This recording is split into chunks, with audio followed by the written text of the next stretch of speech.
Tem gente que diz que a intuição feminina é um dom, que a gente sente quando algo está errado, que o corpo avisa, que o coração aperta antes mesmo de a mente entender. Mas eu vou ser sincera com vocês, eu não senti nada. Durante 22 anos, não senti absolutamente nada. E talvez essa seja a parte mais difícil de aceitar. Não a traição em si, mas o fato de que eu vivi uma mentira tão completa que nem meu próprio instinto foi capaz de perceber. Meu nome é Margarete Vieira Sampaio. Tenho 62 anos, nasci e cresci em Belo Horizonte, e até 3 anos atrás eu acreditava conhecer cada detalhe da minha própria vida. Conhecia meu marido há 40 anos, casada com ele há 38. Conhecia o cheiro dele depois do banho, o jeito que ele franzia a testa quando estava preocupado, o som da respiração dele enquanto dormia. Conhecia nossa casa, nossos filhos, nossa rotina de décadas. Eu achava que sabia tudo. Descobri que não sabia nada. A história que vou contar aconteceu numa terça-feira de setembro, daquelas terças-feiras comuns que não tem nada de especial. O céu estava cinza, aquele cinza típico de Belo Horizonte quando vai chover no fim da tarde. Eu tinha acabado de voltar do mercado e estava na cozinha guardando as compras. Renato, meu marido, tinha viajado no domingo para São Paulo, mais uma das suas viagens de negócios. 40 anos de profissão, engenheiro civil respeitado e mesmo aposentado, ainda prestava consultorias que exigiam essas idas e vindas constantes. Pelo menos era o que eu acreditava. Eram 2h15 da tarde quando meu celular tocou. O número era de Belo Horizonte, um número que eu não conhecia. Quase não atendi, achando que era alguma ligação de telemarketing, dessas que a gente recebe o dia inteiro tentando vender plano de telefone ou seguro de vida. Mas algo me fez deslizar o dedo na tela e atender. A voz do outro lado era feminina, jovem, e tinha uma hesitação que me chamou a atenção. Era o tipo de voz de quem está prestes a dizer algo difícil e não sabe bem como começar. Dona Margarete Vieira Sampaio? Confirmei que era eu. Aqui é Débora, do Banco Mercantil, Agência Central. A senhora pode falar um momento? Respondi que sim, já imaginando que era alguma confirmação de compra no cartão de crédito ou atualização cadastral. Essas coisas acontecem o tempo todo. Peguei um pano de prato e comecei a secar as mãos enquanto esperava ela continuar. Dona Margarete, eu preciso que a senhora venha ao banco agora. É uma situação delicada. Parei o que estava fazendo. Tinha algo no tom dela que me incomodou. Perguntei se havia algum problema com a conta, se tinham clonado meu cartão, essas coisas que passam pela cabeça da gente quando um banco liga dizendo que é urgente. Não é exatamente isso, senhora. É que o seu marido está aqui na agência. Ele veio fazer uma transferência de valor alto e ele está acompanhado de uma mulher. Eu quase ri. Quase. Porque a situação parecia absurda. Meu marido estava em São Paulo, a quase 600 quilômetros dali, em reunião com um cliente. Tinha me mandado mensagem de bom dia às 7 da manhã, como fazia todos os dias quando viajava. Disse isso para a Débora, com aquele tom de quem explica algo óbvio para alguém que claramente cometeu um engano. Senhora, eu entendo, mas é que essa mulher... Ela apresentou documentos no nome da senhora. RG, CPF, comprovante de residência. Tudo no nome de Margarete Vieira Sampaio. Meu coração começou a bater mais rápido, mas ainda assim minha mente procurava explicações racionais. Documentos falsos, pensei. Alguém clonou minha identidade. Está tentando aplicar um golpe. Isso acontece, a gente vê no jornal toda semana. Então é uma fraude, eu disse, já pensando nos passos que teria que seguir. Boletim de ocorrência, bloqueio de documentos, essas coisas. É o que achamos também, dona Margarete. Por isso estamos ligando. Mas tem uma coisa. Ela fez uma pausa longa demais. Essa mulher, ela é muito parecida com a senhora, quer dizer, idêntica. Quando ela apresentou os documentos, ninguém desconfiou de nada porque ela parece a senhora. Mesmo cabelo, mesmo jeito. Por isso a gente achou estranho quando o sistema acusou inconsistência na assinatura. Fomos verificar e percebemos que a biometria não batia. Fiquei em silêncio.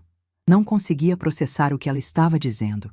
Uma mulher idêntica a mim, com documentos no meu nome, no banco com meu marido que deveria estar em São Paulo. Nada daquilo fazia sentido. Dona Margarete, a senhora está aí?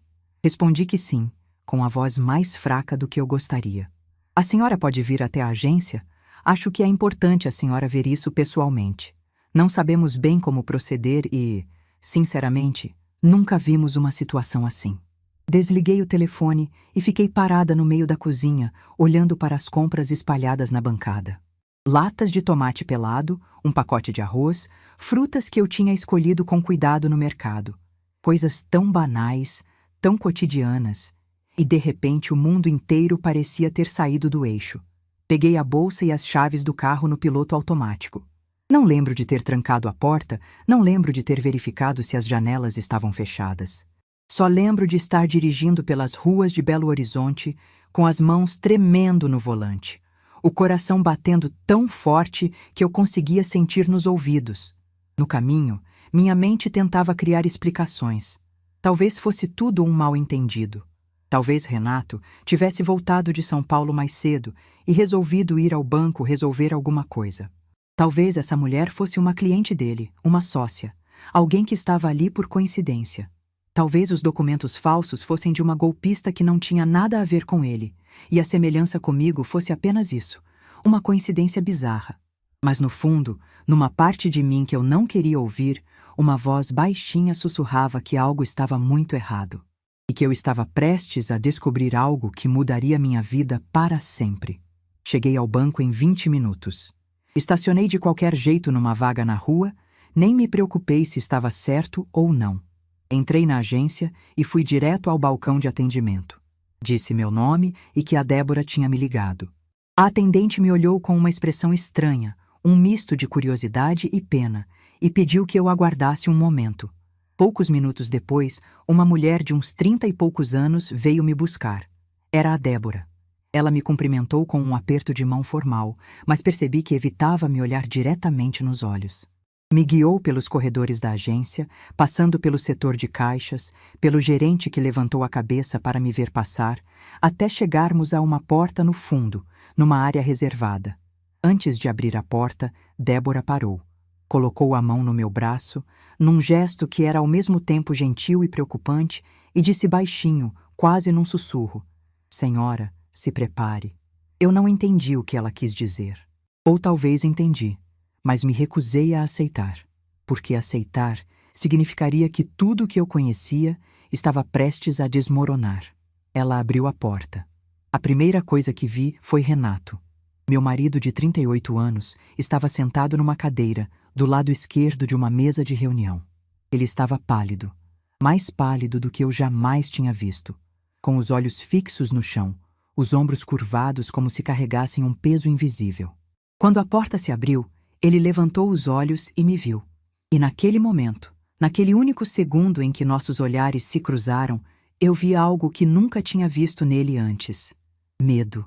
Um medo visceral, primitivo. O medo de quem sabe que foi descoberto. Mas não foi isso que me fez perder o ar. Foi a mulher que estava de pé ao lado dele. Quando ela se virou para me olhar, o mundo parou. Literalmente parou. O som sumiu. O tempo congelou. E eu fiquei ali, parada na porta daquela sala, sentindo como se o chão tivesse sido arrancado debaixo dos meus pés. Era como olhar para um espelho de 20 anos atrás. Ela tinha o mesmo corte de cabelo que eu usava quando tinha 40 anos. Aquele corte na altura dos ombros, levemente repicado, que eu tinha mudado há anos, mas que Renato sempre disse que adorava. O tom da tintura era idêntico ao que eu fazia no salão da Dona Célia. Aquele castanho acobreado que disfarçava os fios brancos sem parecer artificial. As roupas eram do mesmo estilo que eu usava. Discretas, elegantes, cores neutras. Ela usava um conjunto de calça e blazer cinza, quase igual a um que eu tinha no armário. E no pescoço, um colar de pérolas. O mesmo colar de pérolas que Renato me deu no nosso 10º aniversário de casamento. Eu reconheceria aquele colar em qualquer lugar. O fecho dourado com um pequeno diamante, as pérolas perfeitamente redondas. Só que o dela era novo, brilhante, como se tivesse acabado de sair da joalheria. O meu estava guardado numa gaveta há anos, com o fecho um pouco gasto pelo tempo. Ela me olhou com uma expressão que nunca vou esquecer. Um misto de surpresa, confusão e algo que parecia desprezo, como se eu fosse a intrusa. como se eu estivesse invadindo o espaço dela, a vida dela. E por um segundo horrível e perturbador, eu me perguntei se eu é que estava ficando louca. A Débora, que tinha entrado atrás de mim, olhou de uma para a outra. Vi nos olhos dela a mesma confusão que eu sentia. Ela olhou para mim, olhou para a mulher, olhou para mim de novo. E então perguntou com a voz genuinamente confusa: "Vocês são irmãs?" Não, não éramos irmãs. Eu nunca tinha visto aquela mulher na minha vida. E, ao mesmo tempo, estava olhando para uma versão de mim mesma que eu não sabia que existia. Renato finalmente se levantou. As pernas dele pareciam tremer. Ele abriu a boca para dizer alguma coisa, mas nenhum som saiu. Ficou ali, de pé entre nós duas, parecendo menor do que eu jamais o tinha visto.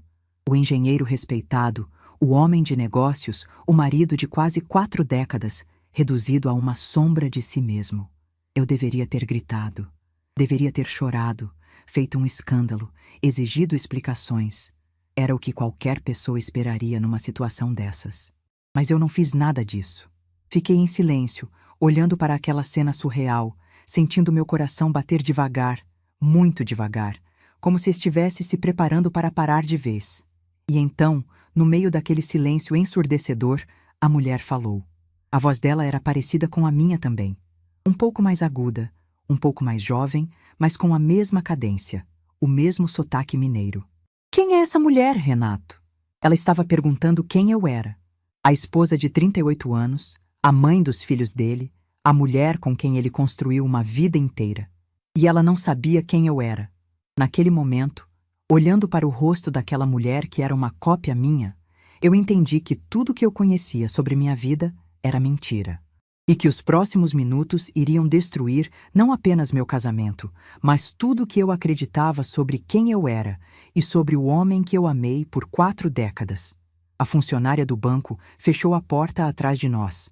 E ali, naquela sala sem janelas, 3 pessoas que nunca deveriam ter se encontrado estavam prestes a descobrir a verdade. Uma verdade que estava escondida há 22 anos. E que, uma vez revelada, não poderia mais ser ignorada. O relógio na parede marcava 2h53 da tarde. Eu me lembro desse detalhe com uma clareza absurda, porque foi a última vez que olhei para um relógio achando que o tempo ainda fazia sentido. Dali em diante, os minutos, as horas, os dias, tudo se tornaria uma massa confusa de revelações, dor e, eventualmente, uma força que eu não sabia que existia dentro de mim. Mas naquele momento, parada naquela sala, eu era apenas uma mulher de 59 anos que acabava de descobrir que seu marido tinha outra vida. Uma vida completa, paralela, construída nas sombras durante mais de 2 décadas. A verdade completa viria aos poucos, em camadas, cada uma mais dolorosa que a anterior. Mas ali, naquela sala do banco, eu só conseguia pensar em uma coisa. Quantas vezes ele saiu de casa dizendo que me amava, me deu um beijo na testa e foi para os braços dela? Quantas vezes eu fui a esposa, e ela, o segredo? Olhando para os olhos daquela mulher que não sabia quem eu era, eu percebi que talvez nós duas fôssemos vítimas do mesmo mentiroso. E foi esse pensamento que me deu forças para fazer o que fiz em seguida. Em vez de gritar, em vez de chorar, eu respirei fundo e disse, com a voz mais firme que já saiu da minha boca: "Acho que nós 3 precisamos conversar." O silêncio que se instalou naquela sala durou apenas alguns segundos, mas pareceu uma eternidade. Éramos 3 pessoas que nunca deveriam ter se encontrado, unidas por um homem que passou 2 décadas mentindo para todas nós. E agora, pela primeira vez, estávamos cara a cara com a verdade. Renato foi o primeiro a falar. A voz dele saiu fraca, quase um sussurro, completamente diferente do tom firme e seguro que eu conhecia há 40 anos. "Margarete, eu posso explicar?" Levantei a mão, pedindo silêncio. Não queria ouvir explicações. Não ainda. Primeiro, eu precisava entender o que estava acontecendo ali. Precisava montar as peças daquele quebra-cabeça antes de deixar ele tentar embaralhar tudo de novo com palavras bonitas e desculpas ensaiadas. Olhei para a mulher. Ela também estava em silêncio, mas percebi que as mãos dela tremiam. Não era só surpresa nos olhos dela. Era medo e confusão. A mesma confusão que eu sentia. Qual é o seu nome? Perguntei, com uma calma que me surpreendeu. Ela hesitou. Olhou para Renato como se pedisse permissão para responder e depois voltou a me encarar. Simone. Simone Ribeiro. E há quanto tempo você conhece o Renato? Mais uma vez, ela olhou para ele. E mais uma vez, ele desviou os olhos, covarde demais para enfrentar qualquer uma de nós. 22 anos, ela respondeu, a voz falhando. Nós somos casados há 20 anos. Casados. A palavra me atingiu como um soco no estômago. Não era uma amante, uma aventura, uma fraqueza momentânea. Era uma esposa, outra esposa. Enquanto eu lavava as roupas dele, preparava as refeições dele, esperava ele voltar das viagens, ele tinha outra mulher em outro lugar, fazendo exatamente a mesma coisa. Casados, repeti, deixando a palavra pairar no ar. E você sabe que eu existo? O rosto de Simone se contorceu numa expressão de dor que por um instante me fez sentir pena dela. Ela balançou a cabeça negativamente e quando falou, a voz estava embargada. Ele me disse que era viúvo, que a esposa tinha falecido num acidente de carro há mais de 20 anos, que tinha 2 filhos que moravam longe e não falavam com ele por causa do trauma da perda. Rui, senti as pernas fraquejarem e precisei me apoiar na mesa. Viúvo. Ele disse que eu tinha morrido. Transformou-me num fantasma, numa memória triste que justificava porque ele precisava reconstruir a vida. E usou meus próprios filhos como parte da mentira. A funcionária do banco, Débora, que tinha ficado num canto da sala observando tudo, pigarreou e disse que ia nos dar privacidade.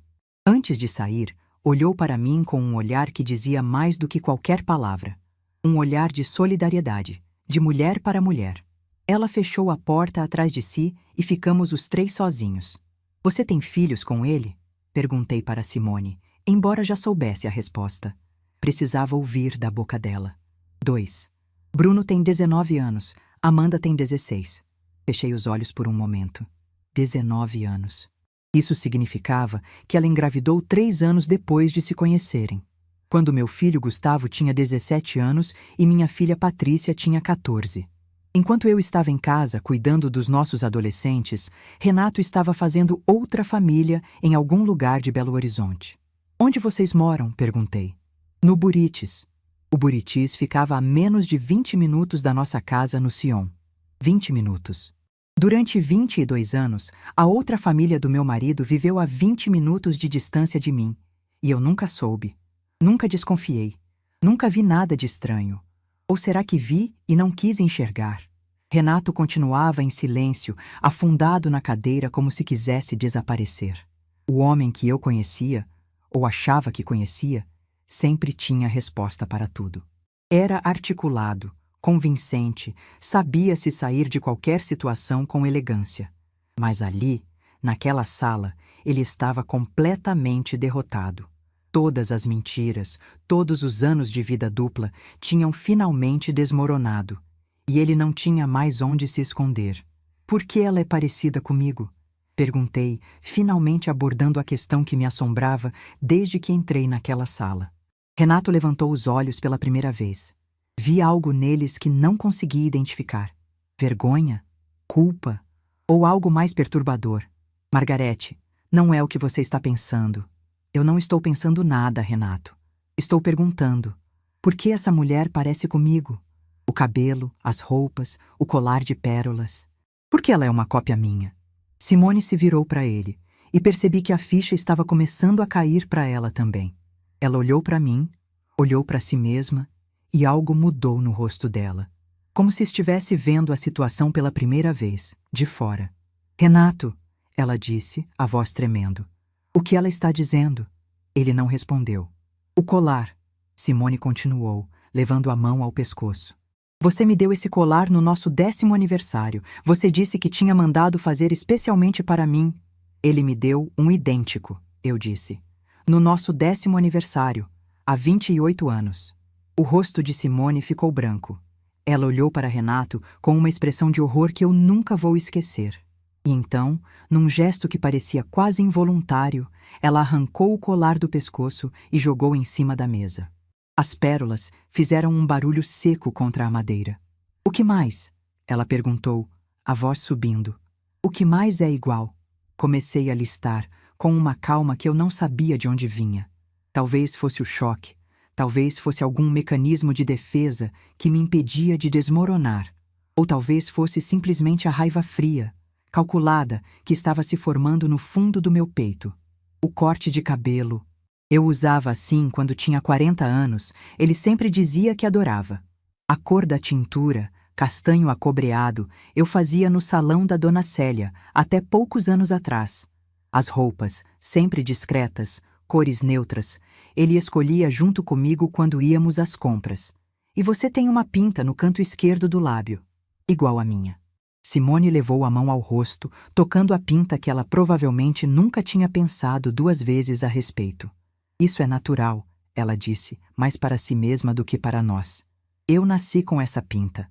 Eu também nasci com a minha. Ficamos em silêncio, as duas processando o que aquilo significava. Renato não tinha simplesmente encontrado uma amante. Ele tinha procurado, deliberadamente, uma mulher que se parecesse comigo. Uma mulher que ele pudesse moldar, transformar, recriar a minha imagem. A pergunta era: por quê? Por que você fez isso? Perguntei, minha voz finalmente tremendo. Se você me queria tanto assim, por que não ficou comigo? Por que criar uma cópia? Renato finalmente falou. E o que ele disse foi tão absurdo, tão revoltante, que por um momento achei que tinha ouvido errado. Porque você mudou, Margarete. Você ficou diferente depois que as crianças nasceram. Mais cansada, mais preocupada, menos disponível. Eu queria a mulher com quem eu casei de volta. E quando conheci a Simone, vi que podia ter isso de novo. O ar sumiu dos meus pulmões. Eu tinha ficado diferente depois que as crianças nasceram. Claro que tinha ficado diferente. Eu estava criando 2 seres humanos, cuidando de uma casa, abrindo mão da minha carreira para que ele pudesse crescer na dele.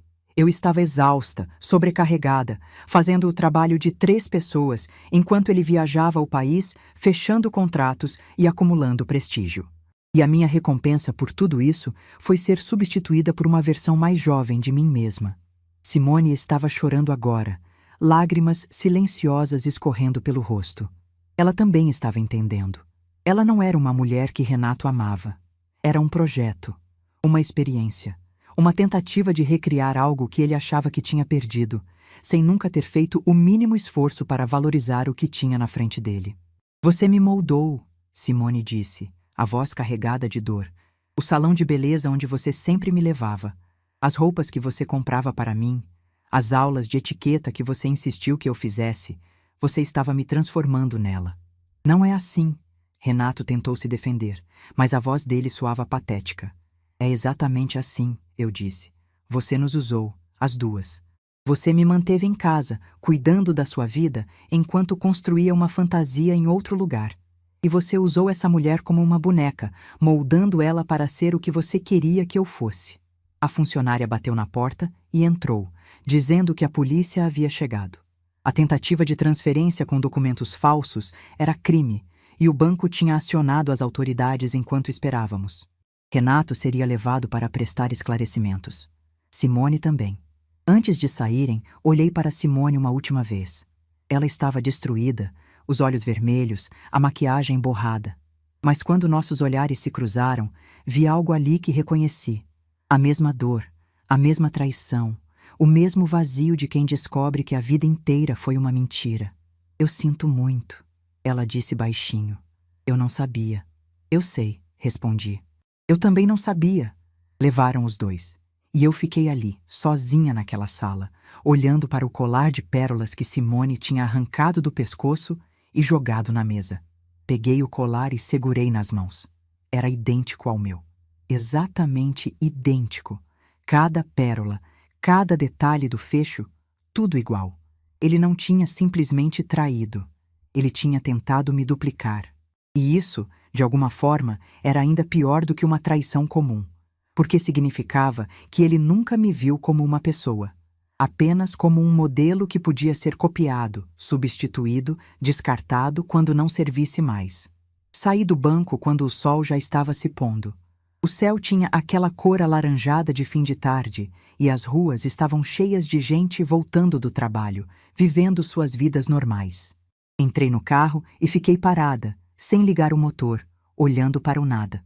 Meu casamento tinha acabado. Minha vida como eu conhecia tinha acabado. E eu ainda nem tinha absorvido completamente o que havia descoberto. Mas no meio de toda aquela dor, de toda aquela confusão, uma coisa estava clara. Eu não ia chorar, não ia desmoronar, não ia implorar explicações ou aceitar desculpas. Eu ia descobrir cada centavo que ele desviou, cada mentira que ele contou, cada detalhe dessa vida dupla que ele construiu às minhas custas. E quando eu tivesse todas as provas, todas as informações, eu ia fazer ele pagar. Não com gritos, não com escândalos, mas com a mesma frieza calculada que ele usou para me enganar durante 22 anos. Liguei o carro e dirigi para casa. A mesma casa onde eu tinha vivido, achando que era feliz. A mesma casa onde ele me dava beijos de despedida antes de ir para os braços de outra mulher. Mas agora eu via essa casa com outros olhos. Não era mais meu lar. Era uma cena de crime. E eu estava prestes a me tornar a detetive. Quando estacionei na garagem, peguei o celular e mandei uma mensagem para minha filha Patrícia. Preciso falar com você e seu irmão. Amanhã. É urgente. Ela respondeu em segundos. Está tudo bem, mãe? Olhei para a tela, para a pergunta tão simples e tão impossível de responder. Não, nada estava bem. Nada estaria bem por muito tempo, mas eu precisava ser forte, pelos meus filhos, por mim mesma. Digitei apenas: amanhã eu explico. Amo vocês. E então entrei na casa vazia, sabendo que a partir daquele momento nada mais seria como antes. A casa estava escura e silenciosa. Os mesmos móveis de sempre, as mesmas fotos nas paredes, o mesmo cheiro de lavanda do aromatizador que eu colocava na entrada. Tudo igual, e ao mesmo tempo, completamente diferente. Fui até a cozinha, onde as compras do mercado ainda estavam espalhadas na bancada, exatamente onde eu tinha deixado horas antes, quando a ligação do banco interrompeu minha tarde comum. As latas de tomate pelado, o pacote de arroz, as frutas que eu tinha escolhido com cuidado, comida para um jantar que nunca seria preparado. Guardei tudo mecanicamente, mais por hábito do que por necessidade. E enquanto organizava as compras, minha mente trabalhava em outra coisa. Nos documentos que Renato guardava no escritório, nos extratos bancários que eu nunca tinha questionado, nas viagens que eu nunca tinha verificado. 22 anos de mentiras. Eu tinha muito trabalho pela frente, mas antes de começar a investigar, precisava fazer uma última coisa. Fui até o quarto, abri a gaveta da cômoda onde guardava minhas joias e tirei o colar de pérolas que Renato tinha me dado há tanto tempo. Coloquei os dois colares lado a lado na cama, idênticos, absolutamente idênticos. E naquele momento, olhando para aquelas pérolas que representavam tudo que eu achava que sabia sobre meu casamento, tomei uma decisão. Não ia ser a vítima dessa história. Ia ser a sobrevivente. E sobreviventes não choram. Sobreviventes agem. Não dormi naquela noite. Fiquei sentada na poltrona da sala, no escuro, olhando para as sombras que a luz da rua projetava nas paredes. A casa que eu conhecia há 35 anos parecia diferente agora. Cada móvel, cada quadro, cada objeto carregava uma pergunta. Isso foi comprado com dinheiro que também sustentava outra família? Esse sofá onde sentamos tantas vezes juntos, ele sentou no sofá da outra casa também? Essas paredes ouviram minhas conversas, meus planos, meus sonhos, enquanto ele vivia uma vida paralela a 20 minutos daqui? O sol nasceu por volta das 5:30, tingindo o céu daquele laranja pálido de manhãs de setembro. Eu ainda estava na mesma posição, com os dois colares de pérolas no colo. Tinha passado horas olhando para eles, comparando cada detalhe, procurando alguma diferença que provasse que eu estava errada, que era tudo um mal-entendido. Mas não havia diferença. Eram idênticos. Até o peso era o mesmo. Levantei, tomei um banho demorado e me preparei para o que seria o dia mais difícil desde a descoberta: contar para meus filhos. Gustavo e Patrícia mereciam saber a verdade, por mais dolorosa que fosse. E eu precisava deles ao meu lado para enfrentar o que viria pela frente. Gustavo chegou primeiro, por volta das 10 da manhã.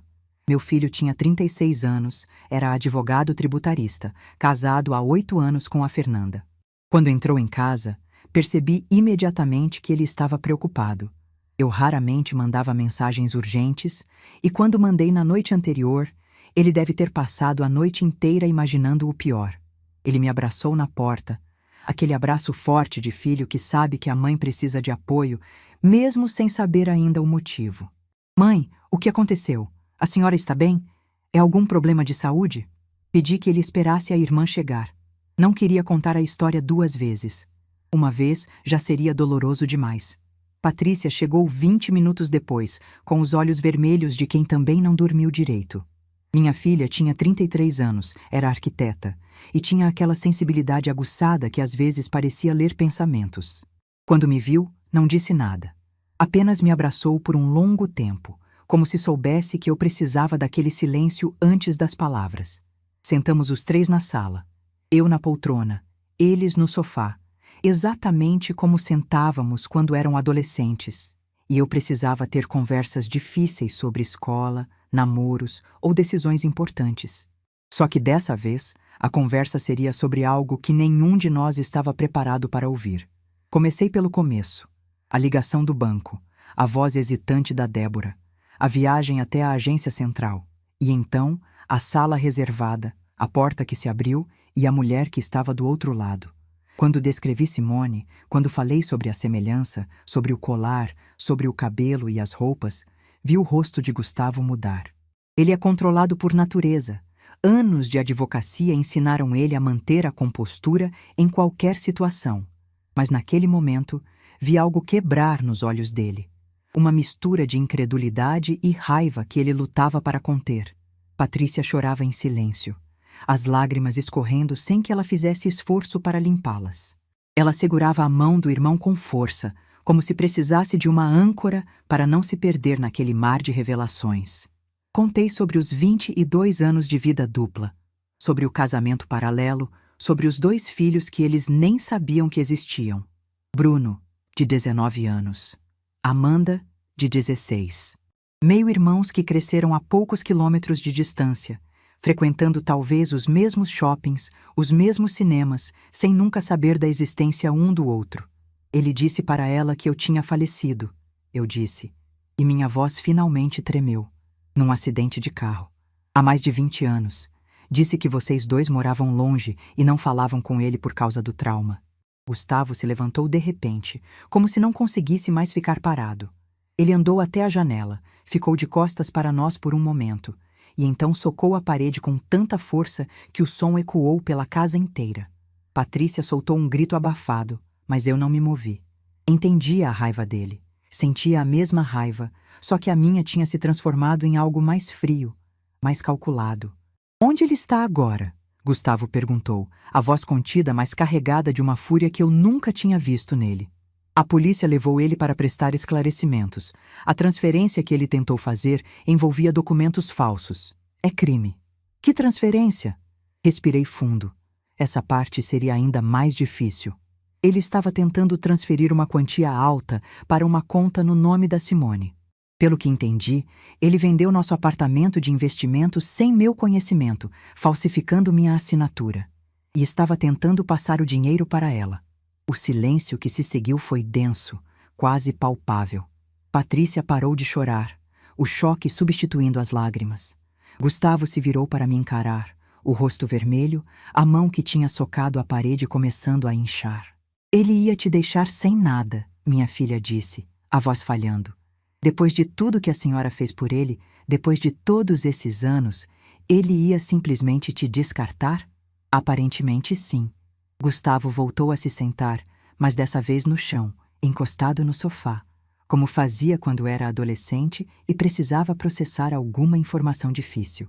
Ele ficou em silêncio por um longo momento, olhando para o nada, e quando finalmente falou, a voz estava mais calma, mas não menos determinada.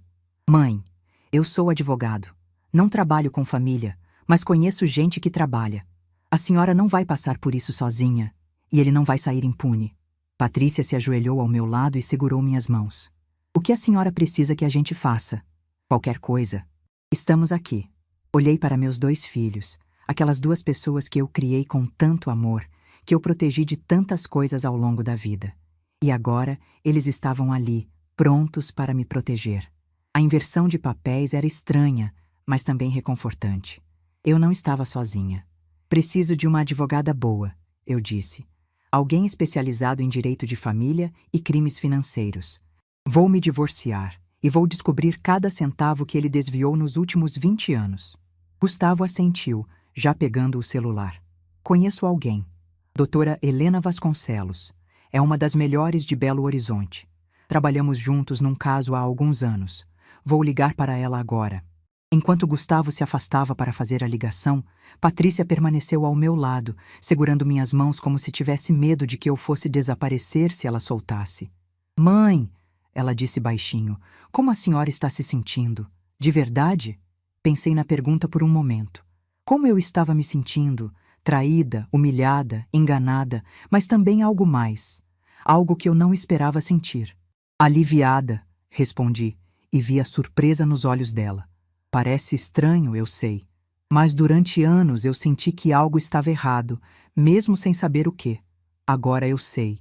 E saber, por mais doloroso que seja, é melhor do que viver na escuridão.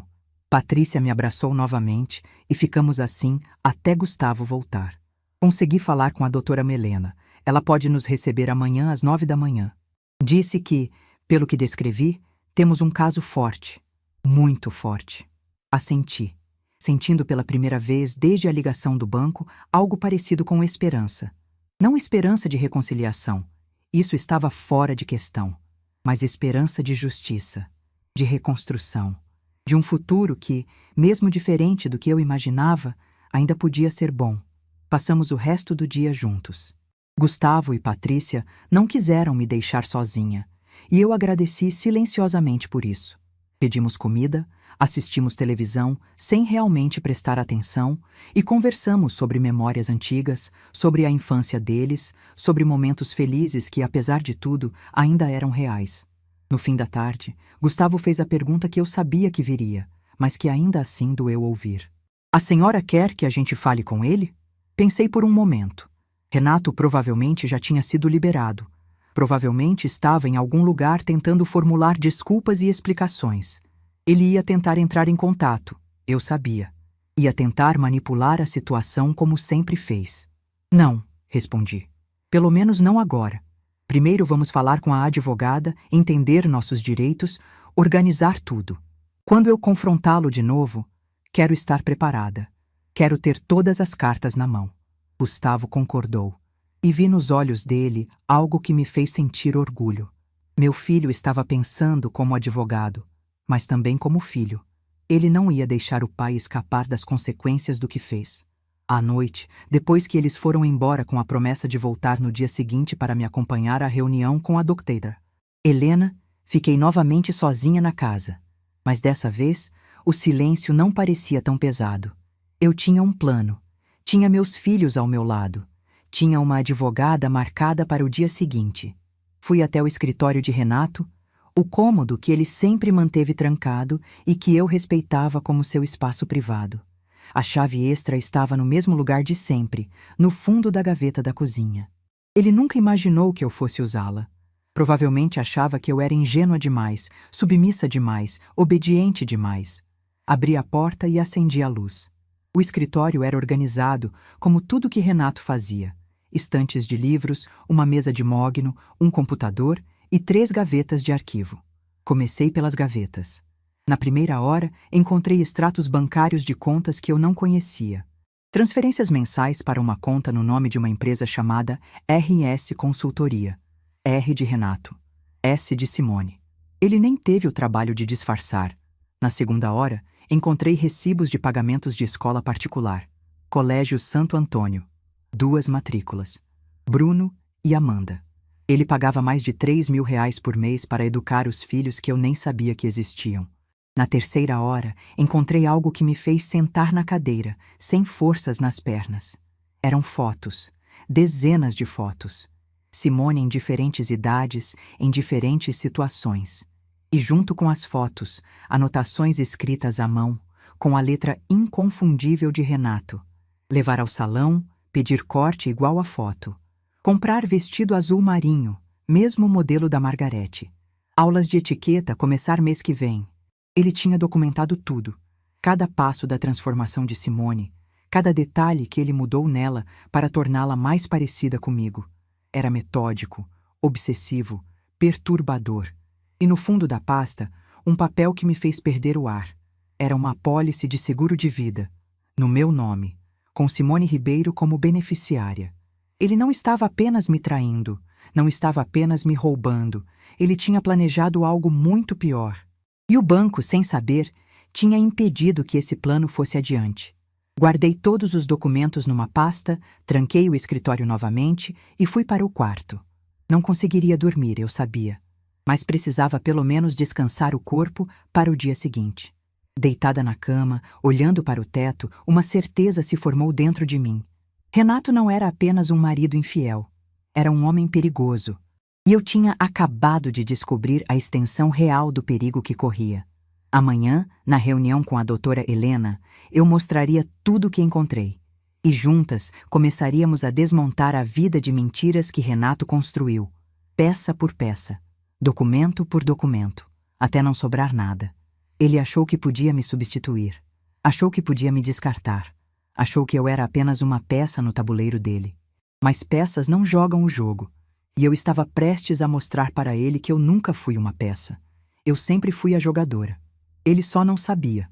Antes de fechar os olhos, peguei meu celular e mandei uma mensagem para Gustavo. Encontrei documentos importantes no escritório do seu pai.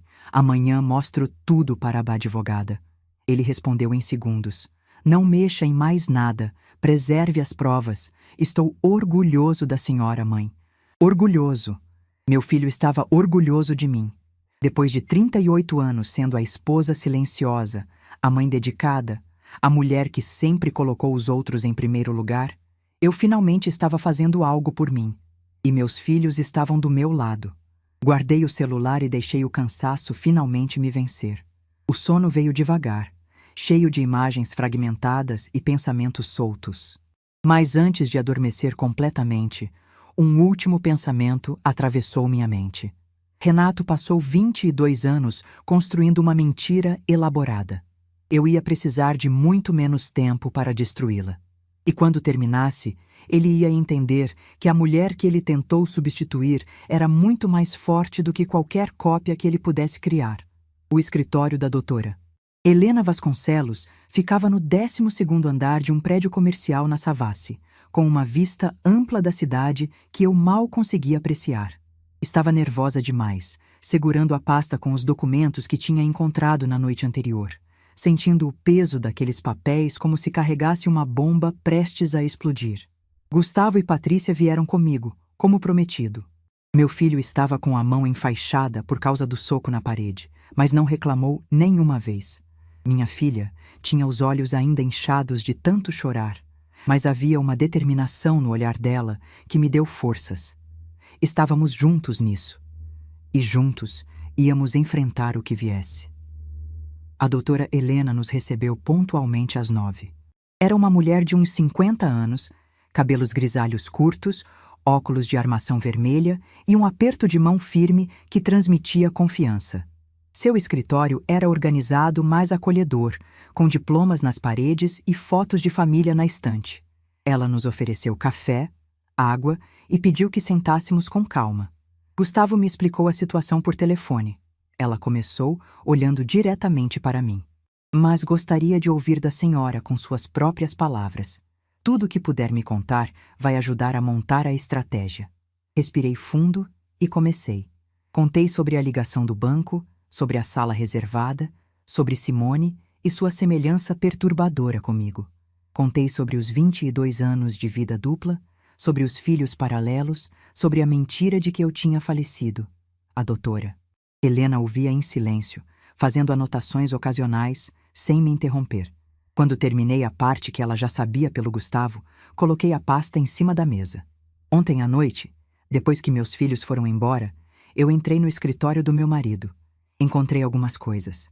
Abri a pasta e comecei a tirar os documentos, um por um. os extratos das contas ocultas, os recibos da escola particular, os comprovantes de transferência para a RS Consultoria, as fotos de Simone com as anotações sobre como moldá-la para parecer comigo. A doutora Helena examinava cada documento com atenção, os olhos se estreitando à medida que compreendia a extensão do esquema. Gustavo e Patrícia viam aqueles papéis pela primeira vez e percebi que minha filha tinha voltado a chorar silenciosamente. Quando cheguei ao último documento, hesitei. Era a apólice de seguro. A prova de que Renato não estava apenas me traindo ou me roubando. A prova de que ele tinha planos muito piores. Isso, eu disse, colocando o papel na mesa, foi o que mais me assustou. A doutora Helena pegou a apólice e leu em silêncio. Vi o rosto dela mudar, a expressão profissional dando lugar a algo que parecia genuína indignação. Ela leu novamente, como se quisesse ter certeza do que estava vendo, e então olhou para mim. Dona Margarete, a senhora sabe o que isso significa? Assenti, sentindo um nó na garganta. Essa apólice foi contratada há 8 anos. Ela continuou. 1.200.000 reais, com Simone Ribeiro como única beneficiária. Se algo acontecesse com a senhora... Ela não precisou completar a frase. Todos nós entendíamos. Gustavo se levantou bruscamente, a cadeira arrastando no chão. O rosto dele estava vermelho, as veias do pescoço saltadas. Por um momento achei que ele fosse quebrar alguma coisa, mas ele apenas ficou de pé, respirando fundo, tentando se controlar. Meu pai tentou... Ele começou, mas não conseguiu terminar. Não sabemos exatamente o que ele planejava. A doutora Helena disse, com a voz firme mas gentil. Mas isso é uma prova importante, muito importante.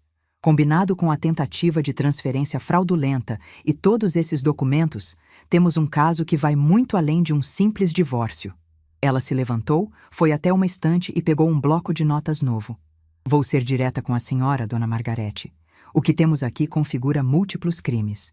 Bigamia, já que ele se casou oficialmente com outra pessoa enquanto ainda era casado com a senhora. Estelionato, pelas transferências fraudulentas. Falsidade ideológica, pelos documentos falsos que Simone usou no banco. E essa apólice, isso pode configurar algo ainda mais grave, dependendo do que a investigação revelar. Patrícia segurou minha mão com força. O que a gente faz agora? Ela perguntou. Primeiro, vamos protocolar o pedido de divórcio litigioso com partilha de bens. Vou pedir bloqueio cautelar de todas as contas e bens em nome dele para evitar que ele tente esconder mais patrimônio. Segundo, vou encaminhar esses documentos para um colega que trabalha com direito penal. Ele vai analisar se cabe uma denúncia criminal formal. Terceiro, vamos contratar um investigador particular para mapear todo o patrimônio oculto. Pelo que estou vendo aqui, isso é só a ponta do iceberg. As próximas 2 horas foram intensas. Assinei procurações, autorizações, documentos que eu mal tinha tempo de ler antes de assinar. A doutora Helena explicava cada passo, cada estratégia, cada possível desdobramento. Gustavo, com seu conhecimento jurídico, fazia perguntas técnicas que eu não teria pensado em fazer. Patrícia tomava notas no celular, organizando tudo para que pudéssemos revisar depois. Quando finalmente saímos do escritório, já passava do meio-dia. O sol estava forte, típico de setembro em Belo Horizonte, e as ruas da Savassi estavam cheias de gente no horário de almoço. Pessoas normais, vivendo vidas normais, sem saber que ao lado delas caminhava uma mulher cuja vida tinha sido completamente virada do avesso. Fomos almoçar num restaurante próximo, mais por necessidade do que por vontade.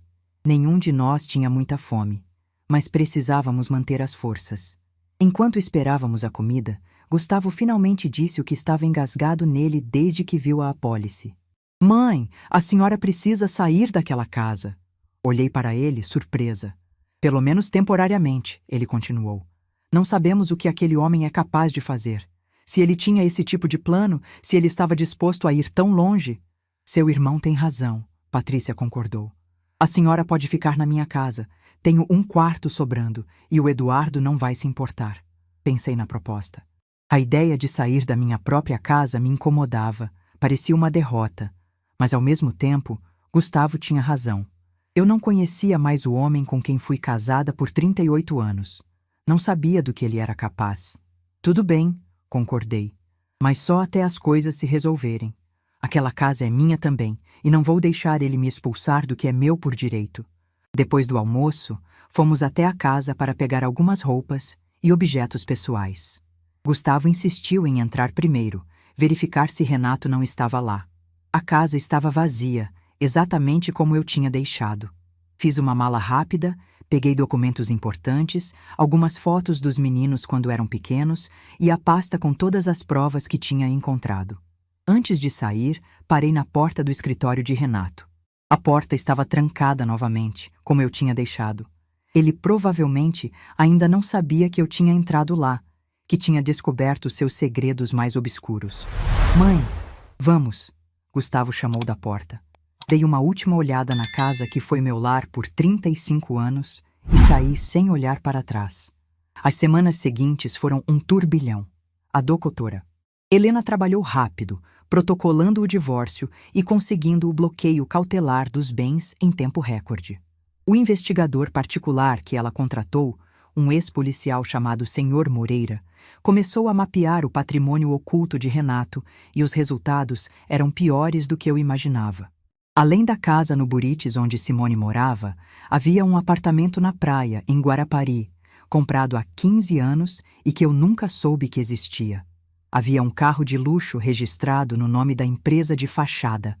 Havia investimentos em fundos que eu desconhecia, um total que chegava perto de 3 milhões de reais. 3 milhões que ele acumulou enquanto eu controlava cada centavo do orçamento doméstico, achando que não tínhamos folga financeira. O Sr. Moreira também descobriu algo que me abalou profundamente. Durante os últimos 5 anos, Renato tinha contratado 3 apólices de seguro de vida diferentes, todas com valores altos, todas com Simone como beneficiária. A primeira foi cancelada depois de 2 anos, provavelmente porque ele percebeu que parecia suspeito. A segunda foi substituída pela terceira, com valor ainda maior. Dona Margarete, o Sr. Moreira disse quando me apresentou essas descobertas. Na minha experiência de 30 anos de polícia, esse padrão de comportamento indica planejamento. Não posso afirmar o que ele pretendia fazer, mas posso dizer que ele estava se preparando para algo. Renato tentou entrar em contato várias vezes durante esse período. Ligações que eu não atendi, mensagens que eu não respondi, até uma visita à casa de Patrícia que terminou com Gustavo, dizendo que ele seria processado por assédio se aparecesse novamente. Ele estava desesperado, eu sabia. Desesperado para controlar a narrativa, para se explicar, para me convencer de que tudo era um mal-entendido. Mas eu não queria ouvir explicações. Não havia explicação possível para 22 anos de mentiras, para uma família paralela, para apólices de seguro que me transformavam em um obstáculo a ser removido. O processo de divórcio seguiu seu curso. Renato contratou um advogado caro, tentou contestar o bloqueio de bens, alegou que eu estava agindo por vingança, que os documentos tinham sido obtidos ilegalmente. Mas a doutora Helena estava preparada para cada movimento dele. Cada contestação era rebatida com provas ainda mais contundentes. Cada mentira era desmascarada com documentos que ele nem sabia que existiam. Simone também foi processada. Falsidade ideológica, estelionato, tentativa de fraude bancária. Ela tentou alegar que não sabia de nada, que era vítima tanto quanto eu. Mas os documentos no escritório de Renato contavam outra história. Ela sabia dos documentos falsos, sabia das transferências. Sabia que estava ajudando a roubar uma mulher que achava estar há 2 décadas no cemitério. 3 meses depois da ligação do banco, o juiz deu a sentença preliminar do divórcio. Eu ficaria com 70% do patrimônio total, incluindo o patrimônio oculto que foi descoberto. Renato ficaria com 30% e ainda teria que pagar uma indenização por danos morais, cujo valor seria definido na sentença final. Quando a doutora Helena me ligou para dar a notícia. Eu estava na varanda do apartamento de Patrícia, olhando para a cidade ao entardecer. Ouvi tudo em silêncio, agradeci, desliguei o telefone. Patrícia veio até mim, preocupada com minha falta de reação. Mãe, o que aconteceu? São boas notícias? Olhei para minha filha, para aquele rosto que carregava tanto da minha juventude, e finalmente permiti que as lágrimas viessem. Não lágrimas de tristeza, nem de alívio. Lágrimas de algo que eu não sentia há muito tempo. Liberdade. São boas notícias, respondi, abraçando-a. Muito boas. Naquela noite, pela primeira vez em meses, dormi em paz. Não estava tudo resolvido ainda. O processo criminal ainda estava em andamento. A sentença final do divórcio levaria mais alguns meses, e eu ainda precisava reconstruir minha vida do zero. Mas o pior tinha passado. A verdade estava exposta, a justiça estava sendo feita, e eu tinha provado para mim mesma que era muito mais forte do que jamais imaginei. Renato quis me substituir por uma cópia mais jovem e mais controlável. Mas cópias são apenas isso. Cópias. Não têm a profundidade do original. Não tem a história, não tem a força que vem de décadas de vida vivida. Ele tentou me apagar, mas eu ainda estava aqui. E agora, finalmente, estava pronta para começar o próximo capítulo da minha história. Um capítulo que seria escrito apenas por mim. Antes de dormir, fiz algo que não fazia há anos. Peguei um caderno em branco que Patrícia tinha me dado e comecei a escrever. Não um diário, não uma lista de tarefas. Escrevi uma carta para mim mesma. Para a Margarete, de 38 anos atrás, aquela jovem professora de história que achou que tinha encontrado o amor da sua vida. Escrevi sobre as escolhas que fiz, sobre os sacrifícios que pareciam necessários na época, sobre os sinais que talvez eu tenha ignorado sem perceber.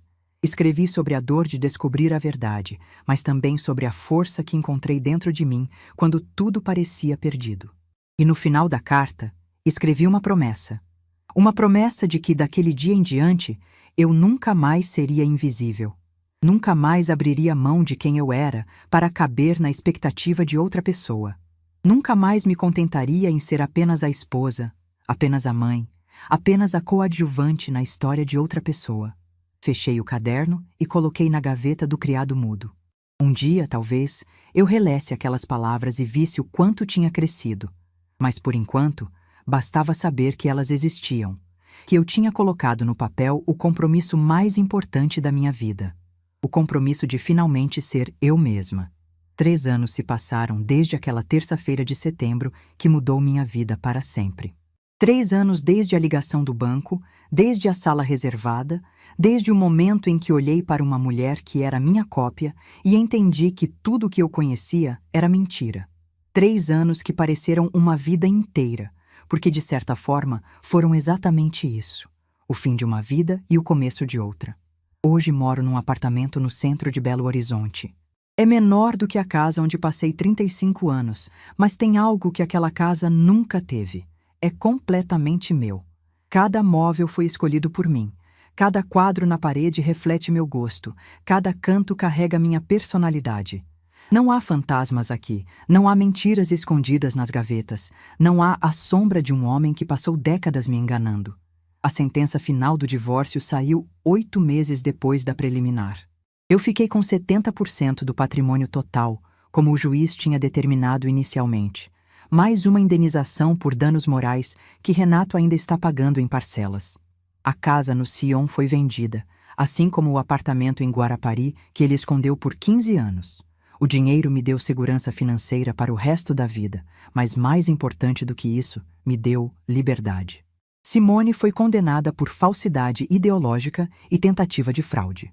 Pegou uma pena alternativa, prestação de serviços comunitários e pagamento de multa. Não foi para a cadeia, mas a vida dela desmoronou de outras formas. Perdeu o emprego quando a história se espalhou, perdeu a casa no Buritis que foi penhorada para pagar parte das dívidas, perdeu a imagem de mulher respeitável que tinha construído durante 2 décadas. E Renato perdeu tudo que realmente importava. Não foi preso, embora o processo criminal ainda esteja em andamento. Mas perdeu a família que desprezou, perdeu o respeito dos filhos que criou comigo, perdeu a outra família que sustentou na mentira. Bruno e Amanda, os filhos dele com Simone, descobriram a verdade sobre o pai e sobre a mãe deles. Descobriram que foram fruto de uma relação construída sobre os escombros de outra família. Pelo que soube, eles também se afastaram. Gustavo e Patrícia cortaram relações com o pai completamente. Não foi algo que eu pedi ou incentivei, foi uma decisão deles, tomada depois de verem a extensão das mentiras e dos planos que ele tinha para mim. Meu filho, o advogado controlado que sempre tentava ver os dois lados de cada situação, me disse que não conseguia olhar para Renato sem sentir nojo. Minha filha, a arquiteta sensível que sempre acreditou no melhor das pessoas, disse que o pai que ela conhecia nunca existiu de verdade. Às vezes, me pergunto se fui muito dura, se deveria ter dado uma chance para explicações, para desculpas, para algum tipo de reconciliação. Mas então lembro das apólices de seguro. 3 apólices diferentes, todas com valores altos, todas com Simone como beneficiária. Lembro do padrão que o Sr. Moreira identificou, do planejamento meticuloso, dos anos de preparação para algo que nunca chegou a acontecer. E a dúvida desaparece. Algumas pessoas não merecem segundas chances. Algumas traições são grandes demais para serem perdoadas. E alguns homens revelam quem realmente são apenas quando suas máscaras finalmente caem. Foi 6 meses depois da sentença final que aconteceu o encontro que eu não esperava. Eu estava no supermercado perto do meu apartamento, escolhendo frutas na seção de hortifruti, quando senti alguém me observando. Levantei os olhos e vi Simone parada a alguns metros de distância, com um carrinho quase vazio e uma expressão de quem não sabe se deve se aproximar ou fugir. Ela estava diferente. O cabelo estava curto agora, num corte prático que não se parecia em nada com o meu. As roupas eram mais simples, sem a elegância estudada de antes. Parecia mais velha, mais cansada, como se os últimos meses tivessem cobrado um preço alto. Quando nossos olhares se cruzaram, vi algo nos olhos dela que reconheci. A mesma exaustão de quem passou por uma guerra e sobreviveu, mas não sem cicatrizes. Ela hesitou por um momento, depois veio até mim. Paramos frente a frente, 2 mulheres que tinham sido moldadas pelo mesmo homem, destruídas pela mesma mentira, e agora tentavam reconstruir suas vidas separadamente. Dona Margarete, ela disse, a voz baixa. Eu não sabia se deveria falar com a senhora, mas esperei em silêncio. Não tinha raiva dela, não mais. A raiva tinha se dissipado com o tempo, substituída por algo mais parecido com pena. Ela também tinha sido vítima, de uma forma diferente da minha, mas vítima mesmo assim. Eu queria pedir desculpas, ela continuou. Não pelas coisas que eu sabia, porque dessas eu já paguei o preço, mas pelas coisas que eu deveria ter percebido e não percebi. Pelos sinais que eu ignorei, porque era mais fácil acreditar na mentira. Fiquei em silêncio por um momento, processando as palavras dela. Ela continuou, como se precisasse colocar para fora algo que estava engasgado há muito tempo. Ele me disse que a senhora tinha partido num acidente de carro, há mais de 20 anos, que os filhos de vocês moravam longe e não falavam com ele por causa do trauma. Eu acreditei porque queria acreditar. Porque era mais fácil do que questionar, do que investigar, do que admitir que talvez eu estivesse construindo minha vida sobre uma mentira. Ela fez uma pausa, os olhos marejados. Mas no fundo, eu acho que sempre soube que algo estava errado. As viagens constantes, os horários estranhos, as desculpas que nunca faziam sentido completo. Eu escolhi não ver. E por isso, eu também sou culpada. Olhei para aquela mulher que um dia foi minha cópia, que foi moldada para ser uma versão mais jovem e mais controlável de mim, e senti algo que não esperava sentir: compaixão. Ela não era uma vilã. Era outra vítima do mesmo manipulador, presa numa teia de mentiras tão elaborada quanto a minha. Simone, eu disse, escolhendo as palavras com cuidado, o que aconteceu não foi culpa sua. Não totalmente. Renato é um homem que passou décadas manipulando as pessoas ao redor dele. Você foi manipulada tanto quanto eu. A diferença é que eu tive 38 anos para construir uma vida antes de descobrir a verdade. Você teve 22 anos construindo uma vida sobre uma fundação de mentiras. Ela assentiu, as lágrimas escorrendo agora. O que eu não consigo perdoar, continuei, é a participação nos documentos falsos. Você sabia que estava usando meu nome, minha identidade. Isso você fez conscientemente. Eu sei, ela disse. E eu paguei por isso. Ainda estou pagando. Ficamos em silêncio por um momento. 2 mulheres unidas por uma história que nenhuma de nós escolheu. Então ela disse algo que me pegou de surpresa. A senhora sabe o que mais me assombra? Não é ter perdido ele, ou a casa, ou o dinheiro. É ter descoberto que eu nunca fui eu mesma. Durante 20 anos, ele me moldou para ser outra pessoa. As roupas que eu usava, o cabelo, os gestos, tudo foi construído para me transformar na senhora. Eu não sei mais quem eu sou de verdade. Olhei para ela com uma compreensão que ia além das palavras. Eu sabia exatamente o que ela estava sentindo, porque eu também tinha passado por isso. A sensação de ter vivido uma vida que não era sua, de ter sido um personagem numa história escrita por outra pessoa. Então descubra, eu disse. Você tem essa chance agora. Descubra quem você é quando não está tentando ser outra pessoa. Descubra o que você gosta, o que você quer, quem você quer ser. É doloroso, eu sei, mas também é libertador. Ela me olhou com uma expressão que misturava gratidão e surpresa. Provavelmente não esperava compreensão de mim, muito menos conselhos. Como a senhora conseguiu? Ela perguntou. Seguir em frente, reconstruir, encontrar paz? Pensei na pergunta por um momento. Como eu tinha conseguido? Não foi fácil, não foi rápido, e certamente não foi indolor.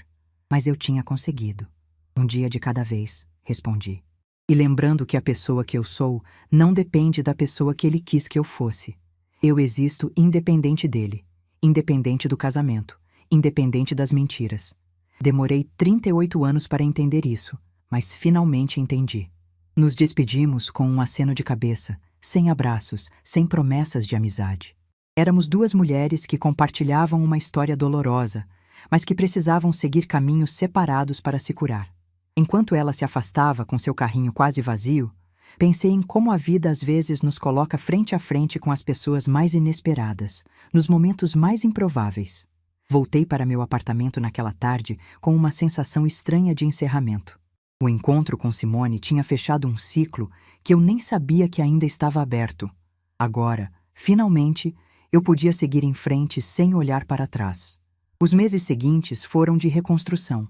Retomei o mestrado em História que tinha abandonado há 35 anos, quando Gustavo nasceu e eu decidi que ser mãe era mais importante do que ser acadêmica.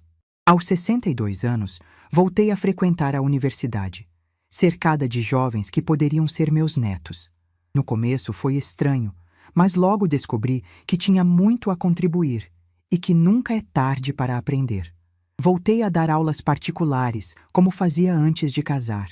Adolescentes que precisavam de ajuda com história, jovens se preparando para vestibular, adultos querendo entender melhor o mundo ao redor. Cada aluno me lembrava por que eu tinha escolhido essa profissão décadas atrás e por que tinha sido um erro abandoná-la. Viajei pela primeira vez sozinha. Fui para o litoral, passei uma semana numa pousada em Ubatuba, acordando cedo para ver o nascer do sol na praia. Eu era apenas Margarete, uma senhora de cabelos grisalhos que gostava de caminhar na areia e ler livros na varanda. Fiz amizades novas. Mulheres da minha idade que tinham passado por situações parecidas, que entendiam a dor de recomeçar depois dos 60. Descobri que não estava sozinha, que muitas mulheres carregavam histórias parecidas. Gustavo e Patrícia continuam presentes na minha vida, mais do que nunca. Meu filho me visita todo domingo para almoçar, trazendo a Fernanda e os netos. Minha filha me liga todas as noites, só para saber como foi meu dia. Eles são minha família de verdade, construída com amor e não com mentiras. Às vezes, nas noites mais silenciosas, ainda penso em Renato. Não com saudade, não com raiva, mas com uma espécie de curiosidade distante. Como alguém pode viver uma vida tão dupla por tanto tempo? Como alguém pode olhar nos olhos de uma pessoa todos os dias e mentir com tanta naturalidade? Não tenho respostas e talvez nunca tenha. Algumas perguntas não são feitas para serem respondidas. O que eu sei é que sobrevivi. Mais do que isso, eu floresci. A mulher que eu sou hoje é mais forte, mais consciente, mais dona de si mesma do que a mulher que eu era há 3 anos. Aquela Margarete vivia para os outros, se anulava para caber nas expectativas alheias, aceitava migalhas de afeto, achando que era tudo o que merecia. Essa Margarete sabe seu valor, conhece seus limites e não aceita menos do que merece. Renato passou 22 anos tentando me recriar em outra mulher. Ele não entendeu que pessoas não são moldes, não são projetos, não são peças que podem ser substituídas quando ficam velhas ou inconvenientes. Cada pessoa é única, irrepetível, insubstituível. E eu, Margarete Vieira Sampaio, sou absolutamente insubstituível. Ele quis me apagar da história. Mas aqui estou eu, contando minha própria versão, com minha própria voz, nos meus próprios termos. A história que ele tentou escrever sobre mim terminou no momento em que eu decidi ser a autora da minha própria narrativa. E essa narrativa, posso garantir, está apenas começando. Aos 62 anos, com cabelos grisalhos, rugas de expressão e um coração que já foi partido e reconstruído, eu finalmente entendi algo que deveria ter aprendido há muito tempo. A verdadeira liberdade não está em ser amada por alguém. Está em amar a si mesma o suficiente para não aceitar menos do que merece. O banco me ligou naquela terça-feira, achando que estava me protegendo de uma fraude financeira. Na verdade, me protegeu de algo muito maior. Me protegeu de uma vida inteira sem saber quem eu realmente era. Me deu a chance de me conhecer, de me reconstruir, de me tornar a mulher que sempre deveria ter sido. E por isso, apesar de toda a dor, apesar de todas as lágrimas, apesar de tudo que perdi, eu sou grata. Grata pela verdade que veio, mesmo que tardia. Grata pela força que descobri em mim mesma.